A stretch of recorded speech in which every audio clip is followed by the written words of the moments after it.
محترم و عزیزانو درود پاک په شوق او ذوق سره ولولئ.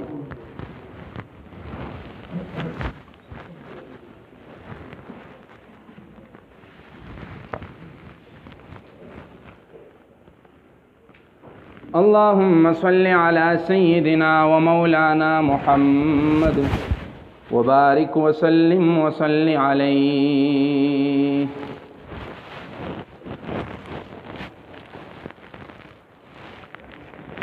زما محترم و عزیزان استاد مخه تما د قرآن مجید یو آیت مبارکه صحیح سے ذکر کړلا او داغي پرانا کې ما بیا د جناب محمد رسول الله صلی الله علیه وسلم یو مبارک حدیث پیش کړ. زما محترم و عزیزانو الله تعالی چې دا دنیا پیدا کړې ده نو پدې کې الله تعالی مختلفه قسمه مخلوقات پیدا کړې دي. بعضی داسې مخلوقات دي چې هغه صرف د نیکۍ کار کوي او د ثوابونو کار کوي، د شر او د بدۍ نه ځان ساتي او هغه نشي کولی شر او بدی. الله تعالی هغه مخلوق ته نوم د فرشتو ورکړی دی چې فرشتي هغه بدی چرته هم نه کوي او چې څه کارونه کوي نو هغه د نیکۍ کوي. بعضې داسې مخلوقات دي چې هغه د شر کارونه کوي او نیکی هغه نشي کولی. الله تعالی دا هغې نه نیکي نه صادروي. هغې مخلوقاتو ته الله تعالی د شیطان نوم ورکړی دی چې دا چرته هم نیکي نشي کولی او شر به فیلاوي. او په دریم نمبر باندې الله تعالی داسې یو مخلوق پیدا کړی دی چې هغه د دغې شر او د دغې خیر نه مجموعه ده، یعنی شر او خیری په دغه مخلوق کې دواړه ایښودي دي چې هغې مخلوق ته حضرت انسان ویلی کېږي. او دغه انسان الله تعالی د دې ټولو مخلوقاتو نه اشرف المخلوقات ګرځولی دی. الله تعالی په دې انسان کې د ګناه مادام یښودې ده او د ثواب ماده پکې هم یښودې ده او بیا ورته اختیار ورکړی دی چې دوه لارې دي، یوه لاره د نیکۍ طرف ته ده او بله لاره د بدۍ طرف ته ده. تا ته اختیار دی چې په دې کې ته کومه اختیارې. زما محترم و عزیزانو چې کله الله تعالی په دې انسان کې د بدۍ او د نیکۍ ماده کېښودله نو بیا د دغې بدۍ د مټاوالو دپاره د دې بدۍ د ختمولو دپاره الله تعالی یو لاره راویستله او یو طریقه یې مونږ ته راوښودله چې هغې ته ویلی کېږي توبه. چې انسان ګناه کوي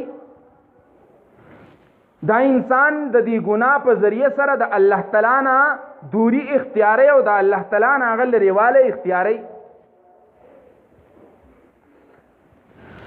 او چې انسان نیکی کوي نو دا الله تعالی د انسان خپل طرف ته رانږدې کوي او خپل قربت ورته ورنصیب کوي. که یو انسان هغه د الله تعالی د حکمونو د پیغمبر خدا صلی الله علیه وسلم، تاسو ټول درود پاک وایي، د جناب محمد رسول الله صلی الله علیه وسلم د سنتو موافق زندگی نه تیری دیتا معصیت ویلے کیږي، دیتا گناہ ویلے کیږي. او د ګناه په کولو سره انسان ذلیل کیږي او انسان رسوایی ته رسي او د نیکی په کار کولو سره انسان هغه عزتمن کیږي او هغه سرخورو او همیشه د پاره کامیاب وي. امام غزالی رحمت الله علیه د دې انسان د ګناه د ختمولو د پاره دوه لارې ذکر کړي. یو لار خو هغه دا تاسو ته چې ما ذکر کړل کما چې هغه ته ویل کېږي توبه، چې انسان توبه وباسي د ګناهونو به صفا کی الله تعالی به معاف کوي. او دویم لار هغه صدا هغه ته د جهنم اور ویلې. امام غزالی رحمت الله علیه دویم لار هغه د جهنم اور هغه ذکر کړي. مونږ او تاسو سوچ وکوس چې آیا دلته ګرمي شو روشي زمونږه علاقه خو یخه علاقه ده، خو به هر حال که چری دلته ګرمي شروع شي او بجلی لاړ شي نو په دې ګرمۍ کې بیا مونږ د ټینګې نه یو. داسې ده که نه ده؟ نو چې جای کې مونږ دې ګرمۍ ته د ټینګې نه یو نو د جهنم اور ته مونږ ټینګېدی شو بیا نه شو ټینګېدی که نه. د دې نه ښه لار دا ده چې مونږ څه وکړو؟ توبه وباسو. څه وکړو؟ توبه وباسو. د دې مثال تاسو ته د دنیا سره د یو مناسبت د تړلو د پاره زه در کومه چې تاسو ذهن کې دا مثال کینی او دا خبره راشي سمجھ تا. مثال کې یو زمیندار دی، دا غي سره جبل ور سره دی، کشي وس ور سره دا، گرینتی وس ور سره دا. دا د تیر کولو د پاره ویسی یو لوهار لا هغه په اور کې کیدی چې کله دا ګرم شي هغه ولې ټک ورکی د دنه دا زنګ چې کم دی دا کته ودوړيږي او کته ختم شي وغورځيږي. دغه مثال د دې انسان دی چې کله دا ګناه کوي نو الله تعالی د امام غزالی رحمت الله علیه دوه خبرې ذکر کړي چې دا کچرتا په دنیا کې توبه نه وباسي نو الله تعالی به بیا د جهنم په اور په ذریعہ سره دغه ګناهونه بیا جوړي. یو بل مثال تاسو ته ذکر کوم. مثال کے طور پر تاسو سره زر در سره دي او په دې سرو زرو کې ملاوت شوه دی، په دې سرو زرو کې چا ګیلټ ملاو کړی دی یا پکې نور داسې څه داغه ملاوت پاغي کې شوه دی. نو دا چې کله تاسو صفا کوي دا یو زرګر له خلک ویسي ازرګری وسیږي چې کله وسیږي نو د دینه خاص یو خالص دغه چې کومه دا سونا هغه راو باسل شي او هغه کم زنګ او هغه کم ملاوت شي هغه وسیځل شي. دغه مثال کوم چرته په دنیا کې توبه ونه باسو نو بیا با الله تعالی مون جهنم ته ورغورځي او د جهنم د اور په ذریعہ سره به زمونږ نه هغه ملاوت او هغه ګناهونه هغه بیا ریږي. نو د ټولو نه خبره دا ده چې مونږ سوکو په دنیا کې مونږ توبهګار شو. کله چې یو انسان هغه الله وپیژني نو الله تعالی بیا د دې انسان سره په خپل باندې محبت چې کله تا الله وپیژاندو نو بیا د دې انسان هغه رجوع او د انسان هغه میلان دا الله تعالی طرف ته بیا په خپل باندې. محترم عزیزانو چې د ګناه د میټاوالو د پاره الله تعالی زمونږ د پاره د توبې او لار راوستي دا نو مونږ تاسو له پکار دي چې دا لار اختیار او د زړه د اخلاص نه توبه وباسو. کتابونو کې واقعیا ذکر کړی دا چې په ایران کې یو شاعر اوسېده، هغه ډېر زیات کلی شعرونه ویل او عجیبه شعرونه به ویل. نو په هندوستان کې یو بل شاعر هغه چې کله د شعرونه واورېد دغه شاعر بېدل نومو د وی چیرې د اشعار د دومره ښکلي وی زه غواړم چې د ده سره ملاقات وکړم او ولاړ شم د ده خواته.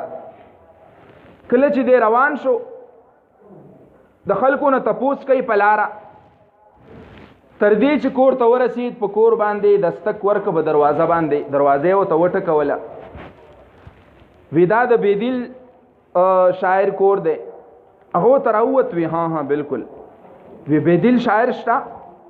وی زه یم که نه؟ وی ما ته خو عجیبه شانتې ښکاره شوه. وی څنګه؟ داسې چې تا دومره ښکلي اشعار به ویل. ما وی چې یاره د دې انسان دا شکل و صورت پام دومره ښکلی څنګه چې دا اشعار ذکر کوي. وی چې ما ورته وکتل نو د هغه په مخ باندې ږیره نه وه. وی ما ورته چې تا دا ږیره ولې خرول ده؟ وی چې څه غلط کار خو مې نه دی کړی، د چا زړه ته څه تکلیف خو مې نه دی رسولی، خو ږیره مې خرول د نور څه دي؟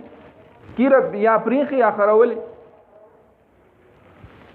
وی ما ورته ووی چې د چا زړه ته دې تکلیف نه دی رسولی، خو د جناب محمد رسول الله صلی الله علیه وسلم په زړه باندې تا چاړه راغله. ته دا ږیره خروله، دا ږیره خرول دا ګناه نه ګڼله. د ګناه د توبې دپاره یو شرط دا دی چې انسان د خپله ګناه وپېژني. ډېر زیات خلک داسې ګناهونه کوي، ته به ورته وایې دا ګناه مه کوه، او هغه وایي د سرې نه اړو هغه خپله ګناه ګڼي نه. نو چې هغه ګناه نه ګڼي دا ګناه کوي توبه نه وباسي، د په زړه باندې بیا تور تاکي لګي او بالکل دا زړه یې تک تور شي. بیا ورته الله تعالی د توبې هغه وخت موقع ورته الله تعالی نه ورکوي. نو ده بالکل دا ږیره خرول چې کوم دا بالکل اډو ګناه نه ګڼله.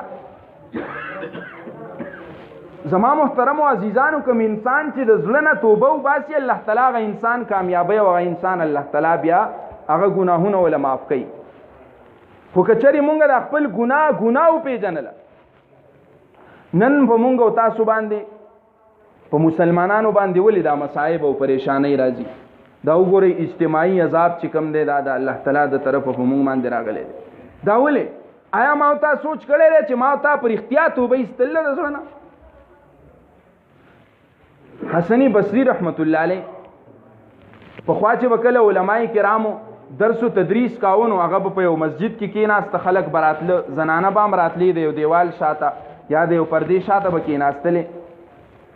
یو زنانه به راتله او د حسن بصری رحمت الله علیه په دې درس او تدریس کې به کېناستله. د دې زنانه یو خاون او یو زوی، دا خاون ډېر زیات مالدار و. څه وخت پس دغه خاون د دې وفات شو. کله چې د دې دا خاون وفات شو نو حسن بصری رحمت الله علیه ته ووی چې زما خاون وفات شوی دی او زه چې کم دی نو د بل چا څه واده نه کوم او زه د خپل بچي دپاره د خپله ځواني چې کومه ده دا قربانوم، او د دې وجې نه هسې نه چې که چېرته زه د بل چا څه واده وکړم او بیا د هغې بچي وشي او دا مال او جیداد چې کوم دی دا بیا هغه خپلو بچو ته ورکړي نو زما دې بچي د به څه پاتې وشي. شریعت دا اجازت ورکړی دی چې د چا خاون مړ شي نو د عدت نه بعد د ښځې ته اجازت شته چې دا د بل چا سره نکاح وکړي. خو که چېرې په یو روایت کې دا هم راځي که چېرې یو ښځه داسې ده چې د هغې خاون وفات شو او دې د خپله زندګي خپل تور سرې د خپلو بچو د خوشحالۍ دپاره او د خپلو بچو د زندګۍ د سمولو دپاره سپین کو نو دې ته د رسول الله مبارک حدیث دی چې دته د هرې لمحې او د هر سیکنډ د هرې شپې او د هرې ورځې د مجاهد او د جهاد او د غازي منګې ثواب دې ته ورکړي. دې د خپله زندګي چې کومه وه دا د خپل بچي ته صرف کړه، خپل بچي په تربیت کې به د خپله زندګي تېروله. یو بچی و یو دا ښځه وه نو دا بچی چې کله غټ شو دا ډېر زیات لوفر شو، شراب به یې څښله او څه به یې کول او څه به یې کول او کوم مال دولت چې د پلار نه پاتې شوی هغه مال دولت پرې راغسته او په خپلو لوفرانو دوستانو باندې به هغه خوړ، هغه جیداد یې ختم کړ. مور به ورته ډېر زیات نصیحت کا چې ستا دپاره خو ما خپله زندګي تباه کړه، د چا سم یې نکاح ونه کړه او ته چې کم دی لوفري دې شروع کړه حسن بصري ته براله هغه به بوت کورته هغه ته به وي چې دته څه نصیحت وکړه دته څه خبرې وکړه چې د لوفرۍ نه خلاص شي خو هغه باز نه راته کله روټۍ کوه حسن بصري لا چې راشه زما دې بچي ته نصیحت وکړه کله په خپله یو ورځ دوه به سم شو خو بیا به برابر نه نو څوک چې ډېر زیات ګناهونه کوي الله تعالی هغه انسان په خپل گرفت کې بیا رانیسي دا انسان الله تعالی په خپل گرفت کې راونیو او بیمار شو په داسې یو مرض باندې پریوته خو په دغه مرض کې به بیا هم ګناهونه کول مور به ورته وي چې مه کوه ګناه هغه به بیا ګناهونه کول تر دې پورې چې دی په کټ باندې سملاسته د دا اخیری وخت یې زنکدن دی مور یې ورته وایي بچیا بس که دومره ګناهونه دې وکړه خپله زندګي دې په ګناهونو کې تېره کړه دغه لږ وخت دې پاتې دی دا خو توبه وباسه که نه دنیا خو دې تباه شو آخرت خو خپل سم که نه هغه ورته وایي مورې ما ټوله زندګي ټول عمر ما په ګناهونو کې او په لوفرۍ کې تېر کړی دی آیا زه چې اوس توبه وباسم په دې یوه ګنټه کې یا په 2 ګنټو کې به الله تعالی زما دا ټول ګناهونه معاف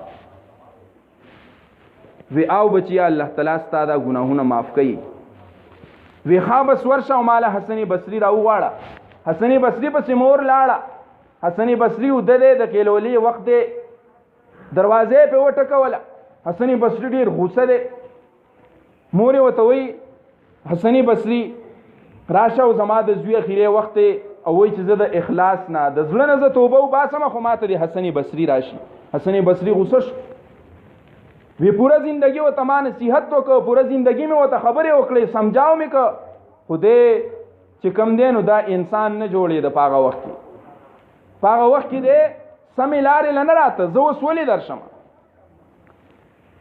مور یې ورته ډېر زیات مینت وکړه خو هغه رانغی د هغې نه بعد د مور د سترګو نه اوښکې روانې شوې په خپله لوپټه باندې اوښکې پاکوي او د خپل کور طرف ته روانه ده کله چې بچي ته ورسېده بچی ورته وایي حسن بصري راغی وی نه بچیا حسن بصري خو ستا د جنازې نه هم قسم کړی دی چې زه د جنازه هم نه پړاوم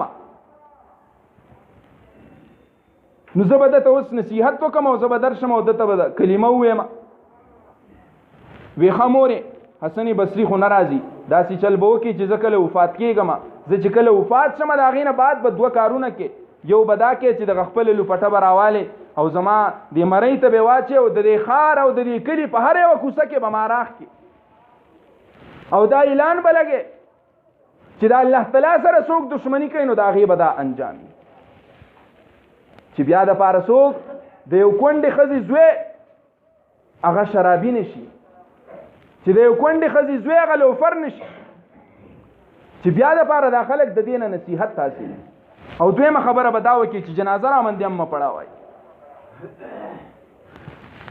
جنازه رامندې هم مه پړاوئ او دویمه خبره دا چې ما به د مسلمانانو په مقبره کې نه خښوئ ځکه چې ما ټول عمر ګناهونه کړي ما ته به ډېر عذاب میلاویږي هسې نه که چېرته د دې عذاب د دې چغو د وجې نه زما چې کوم دا مسلمانان مړي پراته دي